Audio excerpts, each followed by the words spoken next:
Son conversaciones abiertas a todos los que les llegue la invitación o se enteren de alguna manera. Esto está abierto a todo aquel que quiera asistir, en torno a temas que están relacionados con la actividad como herramienta fundamental de la movilización social, ¿no? De estas herramientas modernas que nos vienen con la digitalización de la economía, de la sociedad.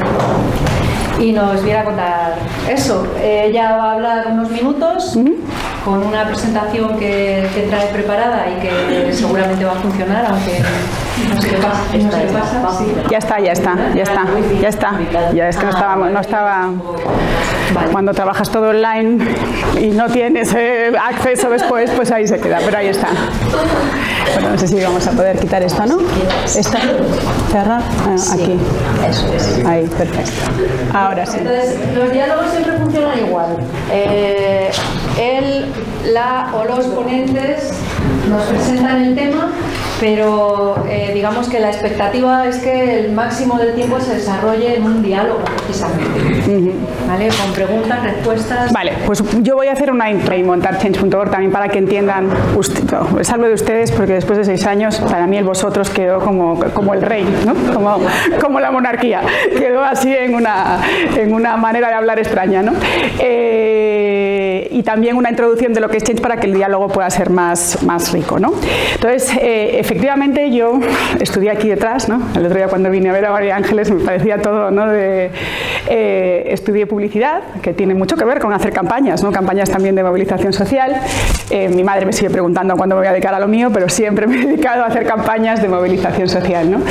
Entonces, recordaba que justo empecé ahí como voluntaria social en la cárcel de Segovia, con Solidarios, no sé si conocéis una organización que tiene la Complutense, y todos los sábados nos íbamos a hacer lo que verdaderamente eran diálogos improbables con los presos, a llevar gente interesante y a contar, ¿no? A contar historias, pues no sé, de presentadores de televisión, directores de cine, gente conocida, y ahí fue mi primera escuela de la realidad y del tema social, ¿no? Acabé después de voluntaria en Argentina y me enganché para siempre a América Latina con el sueño de volver, ¿no?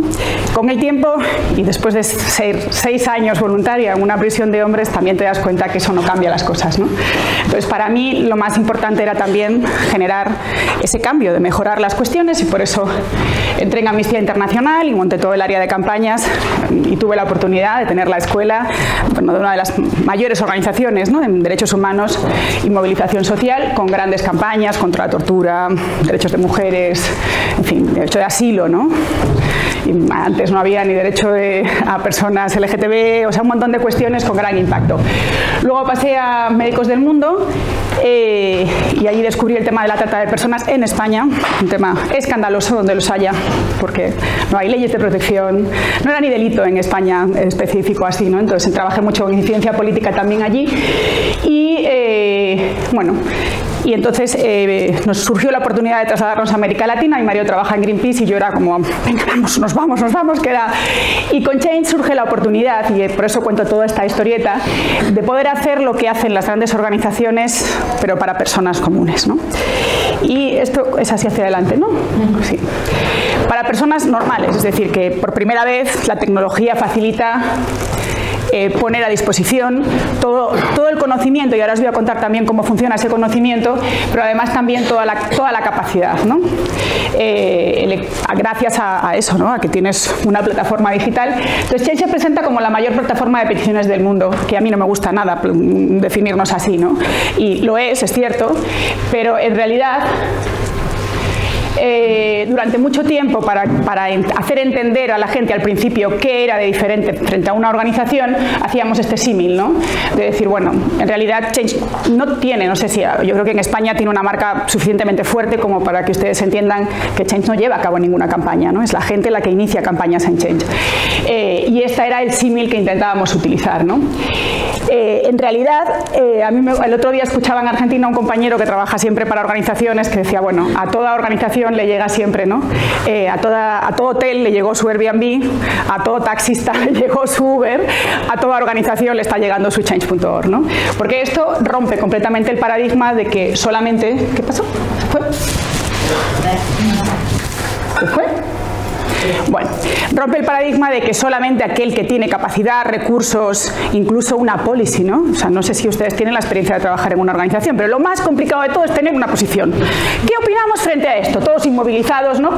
Y allí no se mueve nada y las cosas van pasando, ¿no? Bueno, esto es totalmente disruptivo. Aquí cualquier persona puede iniciar una petición, no tiene por qué tener ni su posicionamiento, no tiene por qué tener recursos, lo puedes hacer desde tu cuarto de estar, es gratuito y tiene toda la capacidad para hacerlo, ¿no?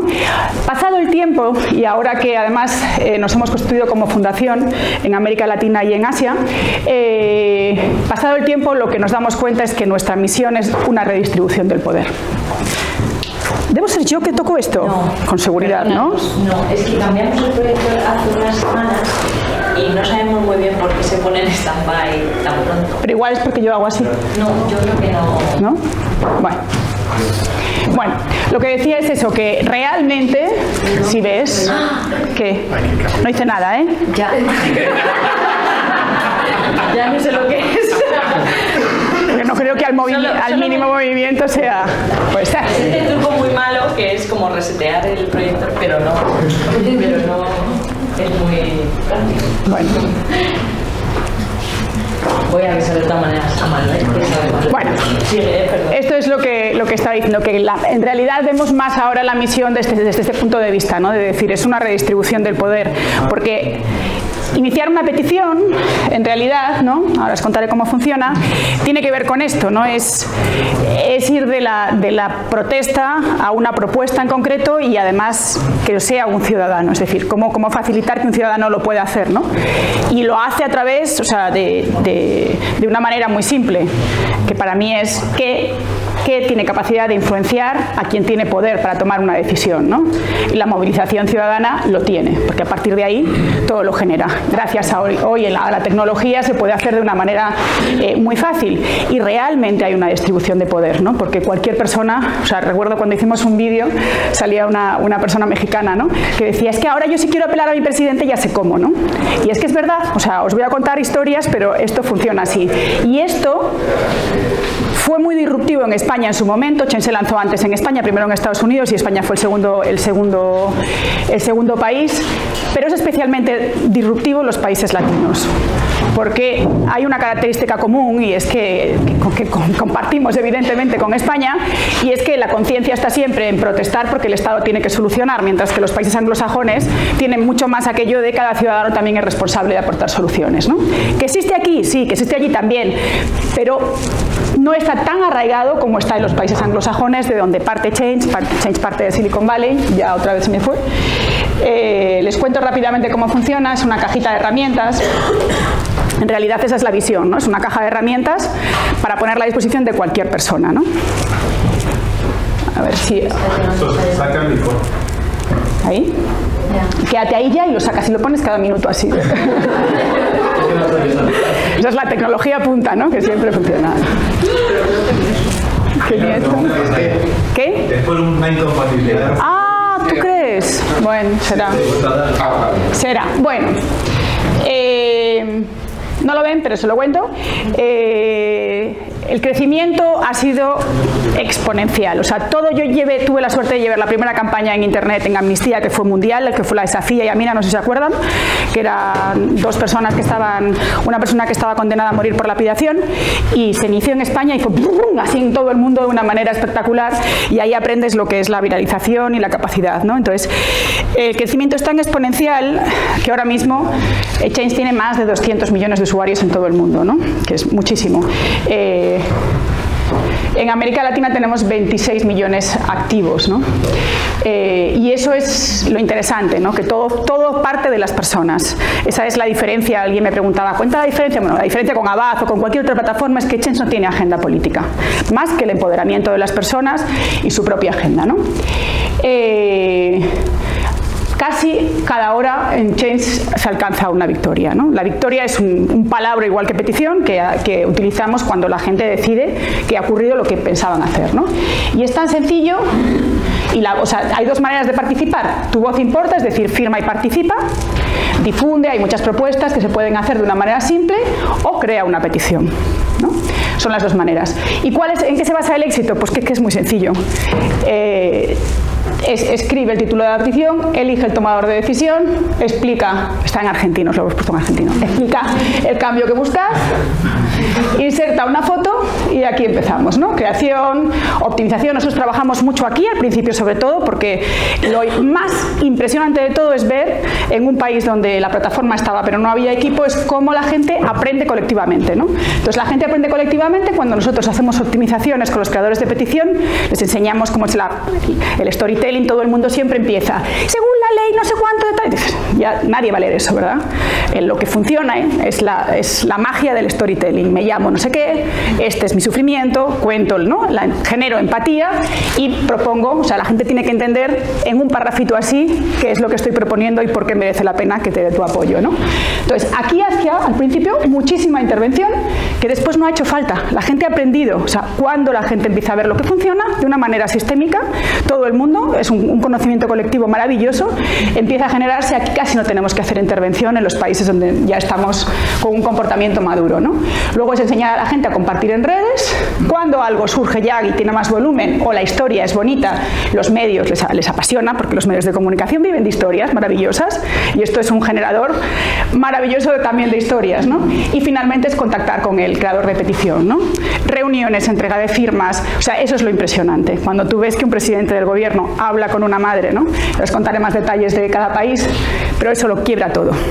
Es más, normalmente mi experiencia es que los políticos sienten una mayor defensa, o sea, intentan defenderse mucho más de organizaciones y no pueden con ciudadanos comunes. Tú no puedes darle la espalda a una madre, porque no tienes, o sea, tú puedes llamar perroflautas a los de Greenpeace, pero tú no puedes darle la espalda a una madre como ¿no? Entonces, cuando existe eso, esto es impresionante. Los creadores de petición, los políticos y empresas empezaron a tener también perfiles verificados y, por ejemplo, Obama decidió que si se llegaba a 25.000 firmas, atendía las peticiones de Change. Lo mismo Macri, ¿sabes? Lo mismo en la prefectura de Sao Paulo y así se fueron haciendo, ¿no? Y finalmente, bueno, pues la gente, cuando ya considera que se ha ocurrido en concreto lo que pedía, declara la victoria. Esa es la manera de trabajar. Ahora os contaré historias más grandes, ¿no? Porque empiezas con historias pequeñas que a la vez se multiplican dentro, inspirando a los demás de una manera consecutiva hasta generar cambio sistémico. A mí estas son las que más me gustan. La mayor parte de las peticiones suceden en el ámbito local, donde un ciudadano tiene capacidad para hacer las cosas. Porque esto es aprender a decir, no funciona la luz. Bueno, pues con 8.000 firmas consigo que la luz funcione. Evidentemente también hay grandes cosas, ¿no? En América Latina, pues en América Latina también, ¿no? Nosotros utilizamos estos palabras internos, perdón que no lo he cambiado, pero en realidad es los que están activos. No hemos llegado a tener hasta 40 millones de usuarios, tenemos activos 26. Esos son millones de firmas, ¿no? Que la gente ha hecho y 3.000 victorias.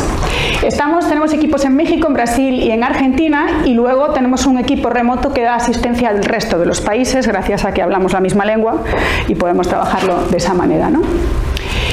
En Argentina es el país con más victorias, o sea, hay una mezcla de dos cosas, una sociedad altamente politizada y con una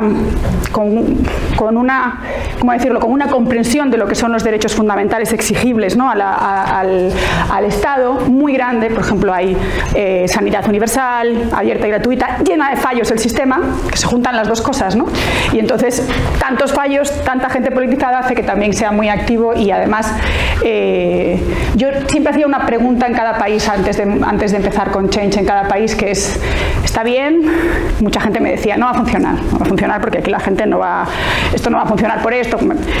Para mí era una pregunta clave. Si los políticos responden y son sensibles a lo que opina la opinión pública, Change va a tener éxito, o sea, va a funcionar porque funciona así, ¿no? No hay igual que... Entonces esto quebró mucho lo que era la tradición de hacer cacerolazos, protestas, o sea, quebró en el sentido de decir eso es válido y fundamental, pero esto es muy concreto y tan específico que es más eficiente para pequeñas cosas, pensábamos al principio, ¿no? Pero la cuestión es que nos encontramos con historias como estas, ¿no? Cada verano en Buenos Aires hay cortes de luz sistemáticos. O sea, años de no inversión han provocado, junto con una política de luz prácticamente gratuita, que todo el mundo tenga aires acondicionados. Todo el mundo. Entonces llega pico de la luz, boom, cortes, no sé si hay algún argentino, pero esto es sistemático en Argentina. Esta niña es electrodependiente. Hemos tenido varias peticiones semejantes a estas para solucionar picos de la luz. Necesitamos un grupo electrógeno. Entonces, esta mamá consiguió una victoria para su hija. ¿Qué pasa? Que cuando una persona inicia una victoria tienes la posibilidad de recibir muchos comentarios y empiezas a generar movimientos de personas que tienen el mismo problema. Además de un gran movimiento de solidaridad, la atención de los medios, imagínense quién puede soportar, mientras que los jueces políticos tienen grupos electrógenos en su casa, quién puede soportar que una niñita así se muera por no tener un grupo electrógeno, ni tener el protocolo, ni la medida adecuada. O sea, eso sí.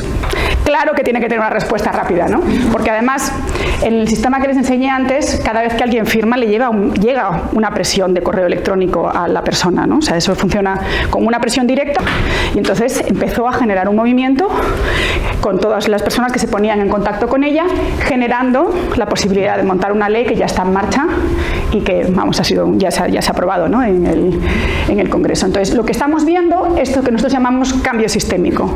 Cómo la manifestación concreta de un problema es mucho más fácil que la gente entienda qué ocurre porque hay esa niña que tiene nombre y esa madre que también tiene nombre y está sufriendo, genera a nosotros una empatía mucho más que si hablamos en abstracto. Las campañas en abstracto no llegan al corazón de nadie, ¿no? Es complicado hablar de eso. Entonces, a partir de aquí, la gente entiende el problema y después saltan. Lo bueno es que normalmente lo que vemos es cada vez que hay una petición similar a esta, de otros temas, una genera cientos de ellas. Lo que hacemos es ponerlos en contacto, generar un movimiento, y entonces quien quiera ese movimiento puede liderarlo y va a un cambio sistémico como una ley que va a afectar a más personas, ¿no?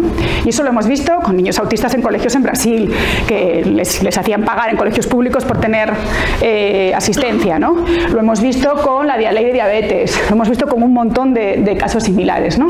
En violencia de género también. Tanto es así que esto es una noticia, como ven, de abril. En abril, una quinta parte de las leyes aprobadas en el Congreso fueron impulsadas por peticiones en Change.org. O sea que ya esto adquiere unos volúmenes que van cambiando realmente las normas del juego, ¿no? Ya los políticos también aprenden cuando quieren impulsar algo socialmente aceptable, pero que no tienen el apoyo de su partido, saben perfectamente cómo, ¿no? También iniciar peticiones o buscar personas que estén sufriendo ese caso para exportarlo, entonces funciona también por ahí. Evidentemente pensarán, ¿y puede funcionar también para el mal? Pues hay una inteligencia colectiva que hemos visto en estos 6 años. La gente apoya lo que considera que es justo, lo que no lo apoya. En Brasil el volumen es mayor, sin embargo el impacto de victorias es menor porque los brasileños nos ha costado mucho más meter en Brasil, Abad llevaba mucho tiempo trabajando en Brasil y meter la cosa esta de pequeñas cosas como cosas importantes, ¿no? Nos costó más tiempo. Sin embargo, ahora funciona muchísimo todo esto, es un movimiento de remedios que faltan en todas partes para buscar vidas. Bueno, un montón de ejemplos podía contar que funcionan muy bien y ahora estalló la parte política, ¿no? O sea, Brasil lleva en convulsión 2 años. El impeachment se corrió también en Change. Nosotros lo que hacemos es redistribuir el poder, por lo tanto, si 40 o 50 parlamentarios en Brasilia comienzan una petición para tirar a la presidenta abajo, no vamos a apoyar. O sea, no pasa ahí, pero no reciben ningún tipo de apoyo. Nosotros apoyamos a gente sin poder, siempre. Y fueron como 3 millones de firmas y, en fin. Y este también es ahora para que Lula pueda ser electo presidente, ¿no? Esta está ahora mismo que no. En México, pues México también ha sido un país interesante porque esta es de este año. México para mí es el país que siempre me emociona más porque tiene los problemas quizás, toda América Latina tiene problemas graves, pero cómo se ha utilizado en México Change a mí siempre me da una sensación de decir estamos regalando un poco de esperanza, ¿no? O sea, algo de sí se puede por lo menos, ¿no? Porque son tantas las frustraciones. Entonces este es el rechazo total de que está hasta ahora mismo, ¿no? De la ley de seguridad interior y por lo menos es un canalizador de la ciudadanía para cuestiones que suceden, ¿no? Y además cosas sorprendentes como por ejemplo la construcción de la Ciudad de México. O sea, llegamos a un acuerdo con el constituyente y entonces a partir de Change la gente podía proponer también propuestas. 12 de ellas fueron incluidas en el proceso de la constituyente de una manera completamente novedosa, ¿no? Es como el crowdsourcing de la Constitución. Solo se había intentado en Islandia y fue mucho más exitoso el proceso en México que en Islandia. O sea, es el quizás el ejemplo más exitoso, ¿no? Y este fue con el sismo, con el terremoto, también fue impresionante, o sea, se cambiaron completamente las reglas del juego de la propaganda electoral, el enfado de la respuesta de los políticos ante el sismo en México fue tal que se iniciaron muchísimas peticiones, también las juntamos todas en un movimiento para finalmente llegar prácticamente a la victoria de eliminar el presupuesto de propaganda electoral para las elecciones que fuera destinado a esto, ¿no? Entonces, miles, luego este es el proyecto del resto de América Latina, como por ejemplo, pues muchas organizaciones llevaban años luchando contra la prohibición del asbesto en Colombia y esta historia es una historia también maravillosa, ¿no? Ella murió de cáncer, inició la petición antes de morir de cáncer por causa del asbesto y ha sido su marido el que lo ha continuado. Entonces, ha sido la cara de toda esta campaña, ¿no? O sea, años de trabajo contra el asbesto, lo que ha movilizado este marido ha sido increíble, o sea, todas las organizaciones se han puesto detrás de él, ¿no? sabiendo cómo y se consiguió. Entonces, bueno, estas son las líneas que ahora vamos a trabajar, perdón que las he puesto en inglés, vamos a trabajar sobre todo en empoderamiento de mujeres en violencia de género, porque lo estamos trabajando también en la India igual, con un sistema de generación de personas que puedan ser ejemplo para los demás y generar cada vez, ¿no?, que las mujeres sean las que propicien las soluciones para ellos. América Latina es el continente con más violencia contra las mujeres, ¿no?, con mucha diferencia, y hemos tenido ya un montón de casos de experiencias impresionantes, por ejemplo en México, y con esto termino y abrimos el debate. Tuvimos un caso atroz de una mujer que fue violada, mató a su atacante al defenderse y fue condenada como asesina. Es el caso de Yakiri. ¿Tú eres mexicana? ¿Qué asientes así? ¿Conoces el caso de Yakiri? El caso de Yakiri fue el único caso, o sea, marcó un hito porque es la primera vez que una sentencia firme tiene que ser, ¿no?, revocada, y fue por toda la presión popular que se generó. Una asociación estaba trabajando para defenderla y entendieron perfectamente que nuestro modelo es más eficaz. Entonces fue su padre quien inició la petición, o sea, un padre hablando de la violación de una hija es ya una cosa como muy fuerte, y entonces, bueno, pudo demostrar también, generó muchísima empatía, los medios de comunicación empezaron a levantar el caso, tanto así que la presión generada también hacia el poder político hizo que este juez, que era un juez además corrupto, en fin, era lleno de un historial de impunidad contra la violencia contra las mujeres grande, finalmente tuviera que echarse para atrás. Yakiri se presentó a las elecciones, ha montado un movimiento contra violencia dentro de Change, en fin, o sea que todo también va funcionando ahí, ¿no? Y bueno, año electoral en América Latina, entonces también ahí vamos a participar, y sobre todo ahora lo que estamos viendo después de 5 años es todo el aprendizaje, las tendencias, cómo funcionan, y vamos a trabajar mucho en ese conocimiento colectivo para mejorar todo eso, ¿no? Y hasta aquí llego yo.